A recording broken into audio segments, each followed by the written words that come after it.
Hello dear learners, today we are going to discuss cardiovascular drugs, that is CVS drug from pharmaceutical chemistry. We are on the topic hydrolysis of digitalis, which is a cardiotonic drug, which is a cardiac glycoside, you can say, digitalis. So as you all know, the very important question in the exam, it can come even for 1 mark, 2 mark, or maybe a note kind of question for 3 mark when it is theoretical exam. And from MCQ point of view also, it is very important that what are the hydrolysis products of the digitalis, what are the species of digitalis, different species, or they might ask you about the precursors, or the number of glycans and sugar moieties released. So for all these type of questions, whatever it may be, the MCQ based or theoretical based, we should be prepared.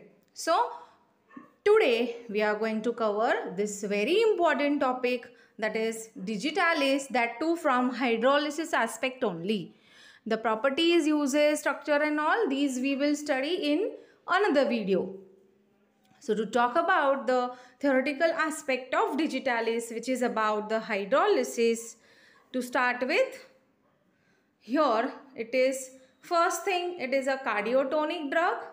Now what do you mean by cardiotonic drug? So cardiotonic drugs are the drugs which increase the force of contraction of heart, are called as cardiotonic drugs. That is, they are having a inotropic effect, that too positive inotropic effect, which is related with the force of contraction of heart. So herein you may find all the drugs, like many drugs are there which are acting as cardiotonics, like anticholinergics. From that, atropine is also there, sympathetic drugs are also there, okay, xanthines are also there. Along with that, a very important part which we are going to cover today is cardiac glycosides, which is nothing but it is digitalis.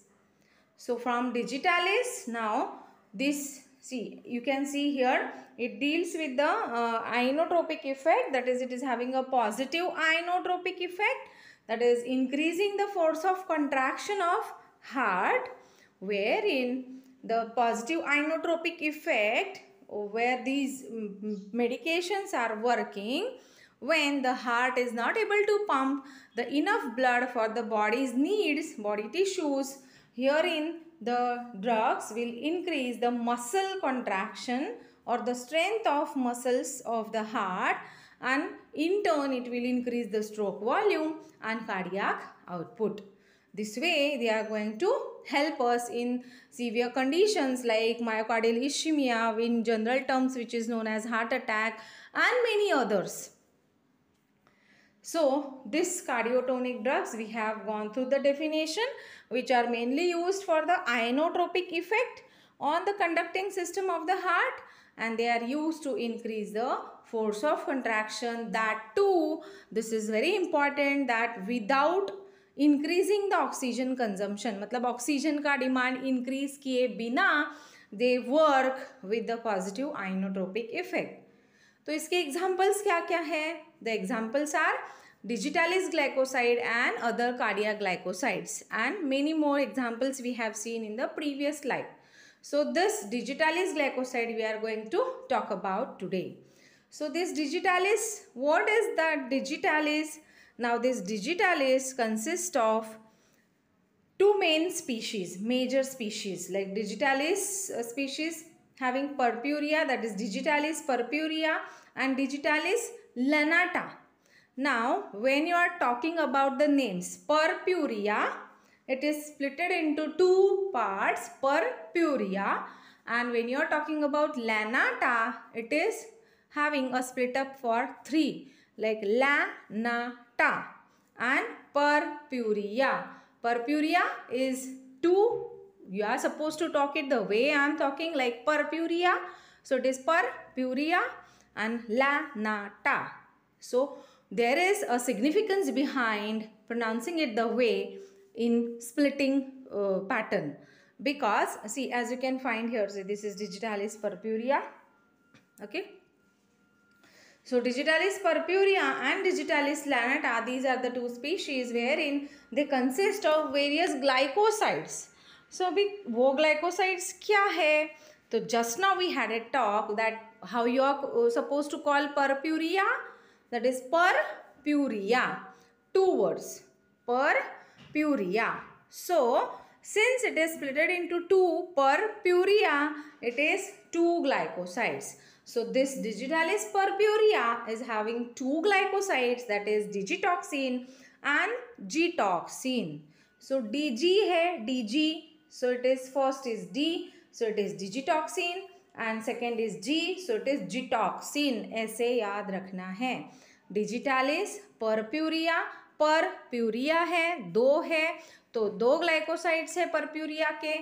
DG है तो D for digitoxin and G for G-toxin.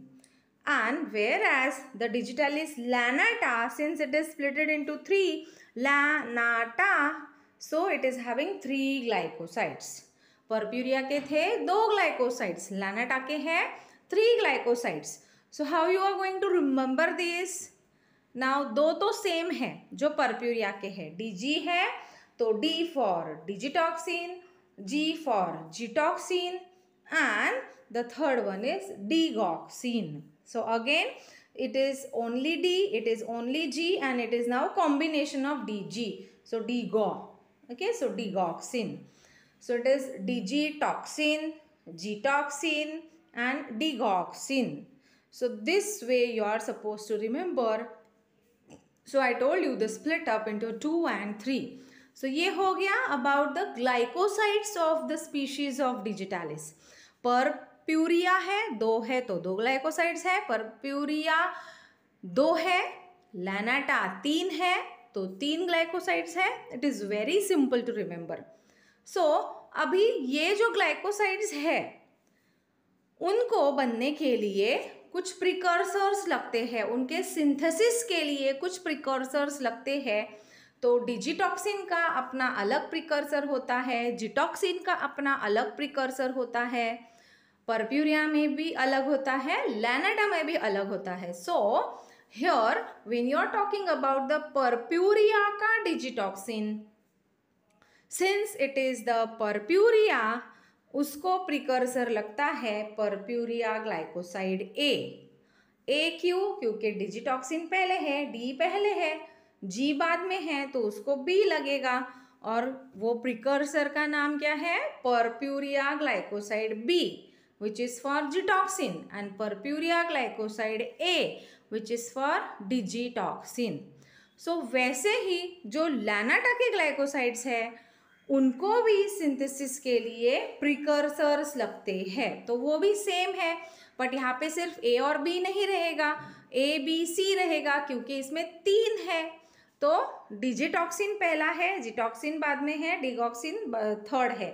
तो वैसे ही order में जाएगा A B C. लैनाटोसाइड होगा यहाँ पे, क्यों? क्योंकि लैनाटा है. यहाँ पे परप्यूरिया ग्लाइकोसाइड ए है, क्यों? क्योंकि स्पीशीज परप्यूरिया है. ओके, डिजिटालिस का purpurea. So it is lanatoside A which is for digitoxin, lanatoside B for gitoxin, lanatoside C for digitoxin. So अब तक हम लोगों ने देखा कि डिजिटालिस के दो है पार्ट्स, लाइक दो मेन स्पीशीज है, डिजिटालिस परप्यूरिया, डिजिटालिस लैनाटा. परप्यूरिया के दो ग्लाइकोसाइड्स है, लैनाटा के तीन ग्लाइकोसाइड्स है. वो ग्लाइकोसाइड्स को सिंथेसाइज करने के लिए कुछ प्रिकर्सर्स की ज़रूरत होती है. तो वो प्रिकर्सर्स भी, अगर दो ग्लाइकोसाइड्स है तो दो प्रिकर्सर्स है, ए एंड बी, और वो स्पीशीज से रिलेटेड है. एंड लैनाटा है तो ए बी सी तीन है, क्योंकि इसके तीन ग्लाइकोसाइड्स है. So it is very simple to remember because of the split up. Now the same applies to the hydrolysis product. तो अभी ये प्रिकर्सर तो मिल गए हम लोगों को, अभी हम लोगों को सिंथेसिस करना है. तो ये सिंथेसिस होने के बाद जब हाइड्रोलिसिस होता है तो उसके पार्ट्स क्या है? तो जब कार्डियक ग्लाइकोसाइड्स का हाइड्रोलिसिस होता है तो दो चीज़ें मिलती है, ग्लाइकैन एंड शुगर. तो ये कैसे है हम लोग देखेंगे। अभी जब ये ग्लाइकोसाइड ए, परप्यूरिया ग्लाइकोसाइड ए, ये क्या है, ये प्रिकर्सर है किसके सिंथेसिस के लिए, डिजिटॉक्सिन के सिंथेसिस के लिए। क्यों, क्योंकि डिजिटॉक्सिन पहले है इसीलिए प्रिकर्सर ए है। तो ये प्रिकर्सर एंजाइमेटिक हाइड्रोलिसिस से डिजिटॉक्सिन बनाता है जो कि हमारा ग्लाइकोसाइड है प्लस ग्लूकोज। एंड जब ये डिजिटॉक्सिन का फर्दर हाइड्रोलिसिस होता है तो ये जिटॉक्सीजेनिन देता है और 3 डिजिटॉक्सोज देता है, 3 मॉलिक्यूल्स ऑफ डिजिटॉक्सोज। तो अभी ये क्या है, डिजिटॉक्सिन जब हाइड्रोलाइज होता है तो 2 प्रोडक्ट फॉर्म होते हैं, जिटॉक्सीजेनिन, जेनिन, जेनेलिया, जेनिन, जिटॉक्सीजेनिन। हर ग्लाइकोसाइड के नाम के बाद जेनिन लगेगा। ओके, सो जिटॉक्सीजेनिन प्लस डिजिटॉक्सोज। तो अभी यहाँ पे जिटॉक्सीजेनिन is a glycan since it do not contain any sugar and this is sugar moiety. So यहाँ पे जब हम लोग देखते हैं हाइड्रोलिसिस में तो इसके प्रोडक्ट क्या है, ग्लाइकैन है एंड शुगर पार्ट है। तो अग्लाइकैन जो होता है वो मेन रोल प्ले करता है, जो कार्डियोटोनिक एक्टिविटी देता है, मतलब फोर्स ऑफ कंट्रैक्शन इंक्रीज करता है। एंड शुगर जो होता है वो उसको फार्माकोकाइनेटिक पैरामीटर्स इम्पार्ट करता है, that is solubility, distribution impart करता है। Distribution and solubility properties are confined to sugar and cardiotonic activity is confined with aglycone. So digitalis purpurea जो है, since it is splitted it into 2, so it is having 2 अग्लाइकैन्स and 3 sugars. अगर 2 अग्लाइकैन है तो sugar 3 है। अभी लानाटा के बारे में तुम लोग देखोगे तो लानाटा इज स्प्लिटेड इनटू 3, सो इसमें अग्लाइकैन 3 है। जितने ग्लाइकोसाइड्स है, सॉरी जितने जो प्रोडक्ट फॉर्म हो रहे हैं, अभी यहाँ पे देखो, यहाँ पे प्रिकर्सर 3 है और ग्लाइकोसाइड भी 3 है, तो यहाँ पे अग्लाइकैन्स भी 3 ही होंगे। लानाटा में ग्लाइकोसाइड 3 है तो अग्लाइकैन 3 है, परप्यूरिया में ग्लाइकोसाइड 2 है तो अग्लाइकैन भी 2 ही है। एंड जो बचा वो उल्टा है, मतलब अगर 2 अग्लाइकैन है तो 3 शुगर है एंड 3 अग्लाइकैन है तो 2 शुगर है। So it is reverse. So that is the reason till the end this split up is important.